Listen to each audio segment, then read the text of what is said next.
Yes, we're inside the walled city of Intramuros, Manila. We're here because we're going to visit a new museum, relatively new, but it's going to be our first time. It's the old Ateneo site in the old Manila, and for a long time it was vacant. The last time we were there, TTT and I attended a flamenco concert. I think hosted by the Spanish Embassy, the Instituto Cervantes, and that's all I remember about the event. Anyway,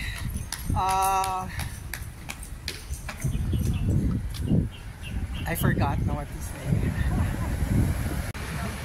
So coming here, we took the bus again, tapos bumaba kami dyan sa Manila City Hall. Siyempre dumaan kami sa Lagos Nilad, B-roll enter. So buhay pa naman yung mga paintings doon. And the pictures of course survive because now lang I realized they're made of tarpaulin. But now lang then I'm wondering why the painting, the collage is still there. So hindi ko naman nahawakan yun before. Hindi ko rin din hinawakan today na bakit siya nag-survive. Remember, it was underwater during Carina PH. So wala na talagang pag-asa yung Lagos Nilad na yan. The pedestrian na, hindi yung for the cars. Talagang every malakas na ulan na maraming tubig na dala, talagang lulubog. Lulubog, lilitaw. So we're just walking, hindi tayo nag-green,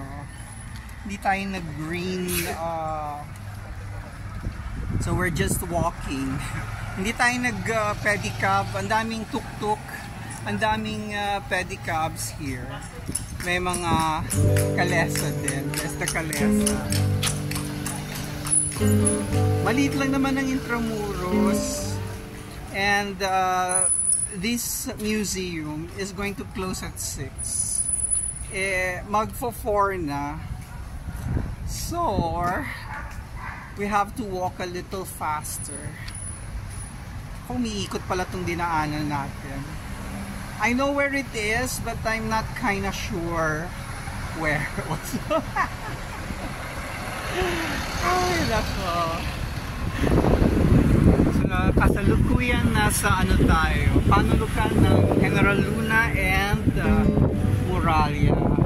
Kung tatahakin ko yung road na yon, hindi ako maliligaw. But since ito yung road na bagong nilagayan ng bricks, dito tayo dadaan. Because I think they have closed this to traffic, no? So, dito tayo dadaan kasi pwede tayong maglakad sa gitna ng daan. At pag nandito kayo, maraming mag-aalok sa inyo na pedicab. Ang hindi ko maalam, bakit sila nag-aalok ng pedicab? Why you're here? Kasi diba you want to walk around Intramuros. Ito yung pinunta natin. But they have this thinking na you don't want to do the walking. They think you want to go straight to the spots designated by the DOT to be, part of your bucket list when you come here. So, dadaanan mo na lang ng mabilis. Masarap maglakad-lakad. Ito na nga, I'm already 54 years old. Ilang beses na tayo nagpunta sa Intramuros. But still, it's never enough. We still want more of Intramuros. Ganda ng pwesto, I will show you. So yung building na yan, the Silahi Center, once lang ako nakapasok siya. And the building to our left, hindi ko alam anong meron dyan. So ayan na yung mga sinasabi kong mga padjak. We're approaching Cafe Sofia. The Bamboo. Magkano rent niyo po dyan? 100. Ilang? 1 hour. 1 hour. Okay. Let's do that one time, or you wanna rent later? 100 lang naman pala. Not with my niece. Why? Eh, gaganon lang naman. Akala ko yung... I-memorize. Eh, akala ko you want to practice your knees. Si TTT kasi may knee issues. Eh, masakit ba siya ngayon? Ah, okay. Eh, ba't ka pumayag na sumama dito?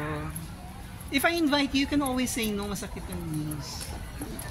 I also need to walk. General Luna and Victoria. Kaya pala itong event place nito sa likod is called Patio Victoria. Dahil nasa punulukan siya ng General Luna and Victoria. Colegio de Santa Potenciana. Oh, okay. What used to be Colegio Santa Potenciana is now Philippine Red Cross. I donate blood. Kung makagamit ng present tense, twice. Last year, January, and this year, January. My second bloodletting was not very good experience. The after effect. Nagkaroon ako ng pasa-pasa dun sa arm where I was tinanggalan ng dugo. Anyway, if you cannot live without Starbucks, there is Starbucks here. So that's the Starbucks, and this huge edifice to my left is the San Agustin. Parang may kaganapan kanina or kagabi kasi ang dumi. Grabe, alam mo nung highway ito, hindi ito madumi. Ngayon it's a pedestrian for tourists. Madumi na siya. Diba? Hindi nila o-order sila ng drinks. After nila maubos yung kape, itatapon na lang nila. So, merong may kaganapan sa harap natin. For now long, nasa dulo tayo ng Urdaneta.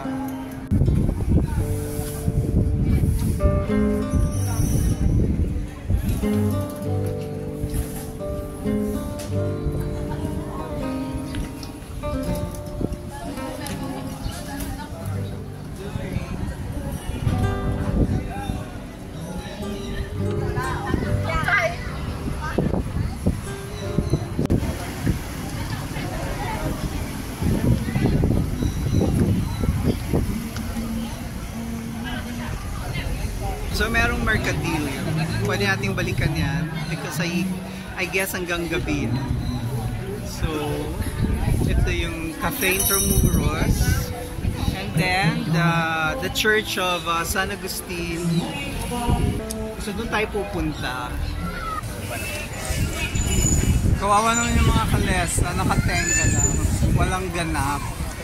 Mga kababayan, budgetan natin ang kalesa. Magkano ba yung kalesa? Okay. Eh yung binibenta nyo, magkano naman yan? E-bike? 350. 1 hour. 1 hour sa kalisa. Okay. Thank you. Ano oras sa'yo? Ay, naku, 4:10 na. Okay. We have to walk fast.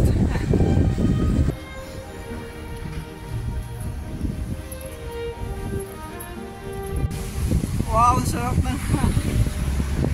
Kailangan bilisan natin ang ating paglalakad para pagdating natin dun sa museum, hindi naman tayo nagngarag at nagmamadali. So I think itong yung panulukan na yan, dyan na tayo kakaliwa. Saan ba si TTT?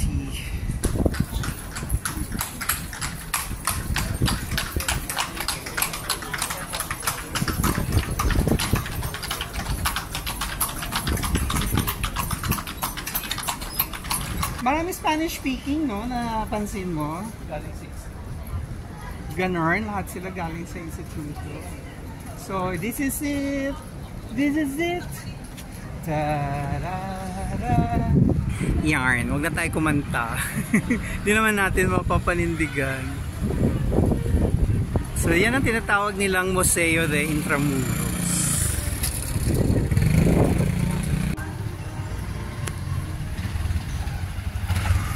Ayan, may grupo na nagpi-picture taking. Happy vibes!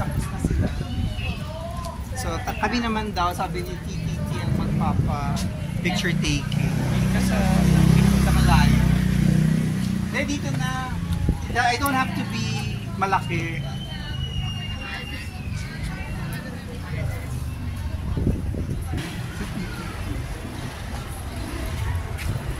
Ito pala sa harap natin ang dating Ateneo Municipal, former site of Ateneo de Manila. Libre po, no? Ang entrance. Meron po. May fee. Yung video po, may entrance fee po tayo. Magkano? Oh my God, 75. I'm not videoing you, I'm videoing myself. Pero video is not allowed. Because?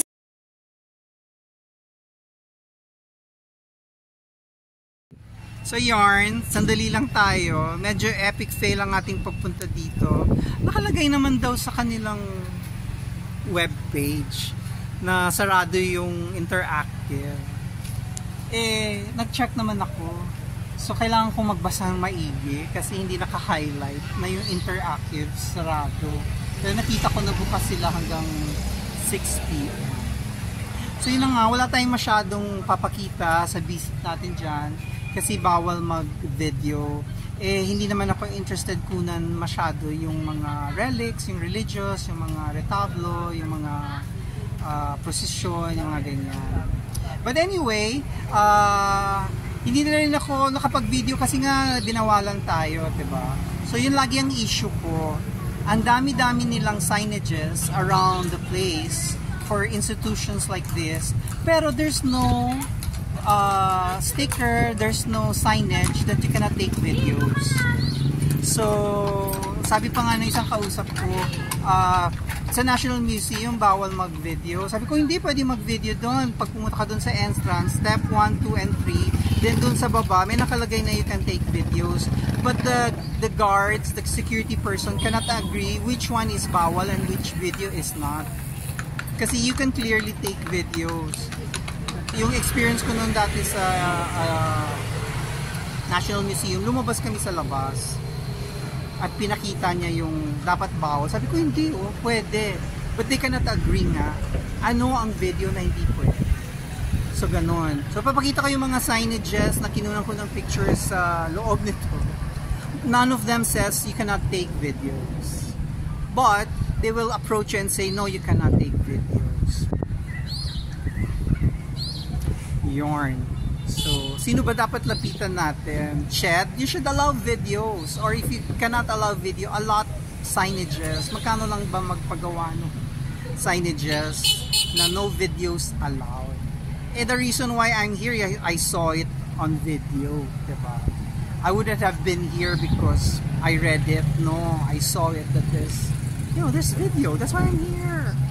Ganon. So, hindi na rin tayo nag-take ng pictures. Kasi nga hindi naman yan ang gusto kong makita, gusto ko yung interactive. But anyway, I would like to commend the female security person, Montarte, because she was very calm. She was detached from the situation while I was complaining. While alam nyo naman ako, if you know, you know, I'm very theatrical pa magkwento. The voice could be a little louder. After all, kahit walang issue, mataas ang boses ko. Nagpo-project ang voice ko. In fact, pag nasa restaurant ako, minsan sumisimangot yung mga tao because I just make kwento and my voice is loud. But si Montarte was beyond the situation. Her EQ is nice. Sabi ko sa kanya, kinausap ko siya. Sabi ko, Madam, bagay ka dyan sa trabaho mo. Kasi mataas ang EQ mo, hindi ka napipikon. Sabi ko yung maraming nakikita nating mga nagrarambulan na dyan kasi nagre-reklamo yung customer. Nag-escalate yon kasi yung nagre-receive ng reklamo na pipikon. hindi niya maihiwalay ang sarili niya sa sitwasyon. So pag tumataas ang boses nung kausap, ang feeling nila silang sinisigawan, yung gano'n. Pero si Madam, si Miss Mondarte, keep calm at pansin na pansin kayo. Anywhere, dapat matuto ang maraming tao sa kanila. I think mga security people should have high EQ aside from high IQ, because in a more dire situation, more emergency situation, you need a calm mind, diba? So you can respond very well accordingly, appropriately. Anyway, babalik tayo dun sa Mercadillo. Yun na lang ang gawin natin.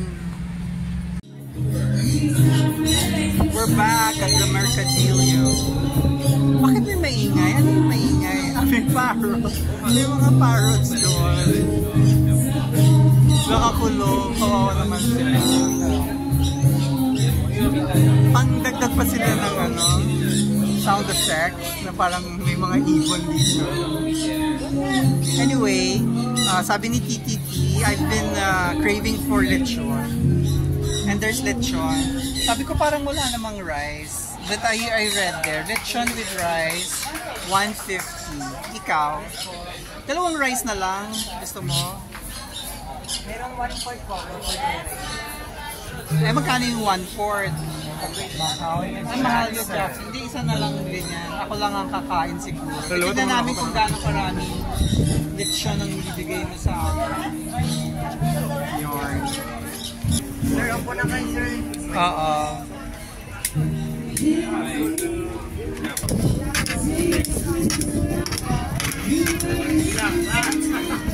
Sarap ng lechon.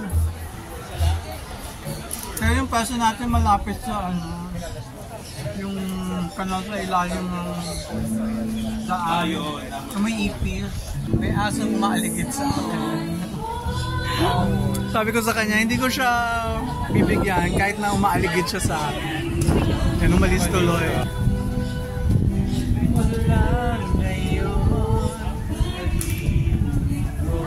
Order ako ng isa pa kasi gutom pa ako.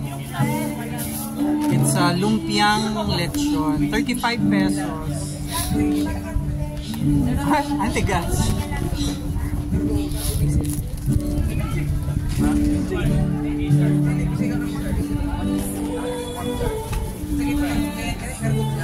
Ako na. Matulog.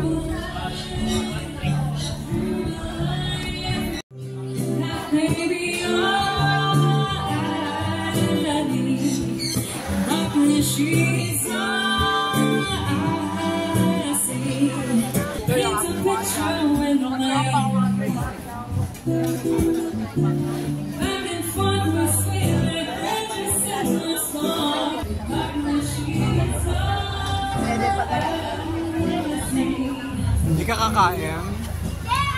Wala kang type. Bumababa na yung araw. Hindi ko na naman natindot. Anyway, bumababa na yung araw. Kasi dumadami na yung tao lalo kasi mababa na yung Ako kaya pala maraming kachila, isang coaster sila. Matatanda yung tourist.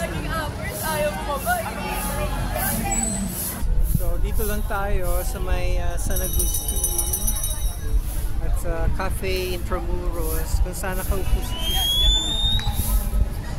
diba, vibing, enjoying the place. If nagtatanong kayo kumusta yung lumpiang lechon, hindi siya masarap. Huwag niyong orderin yung lumpiang lechon. Maybe pag bagong luto, bagong prito, baka masarap.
gabi na.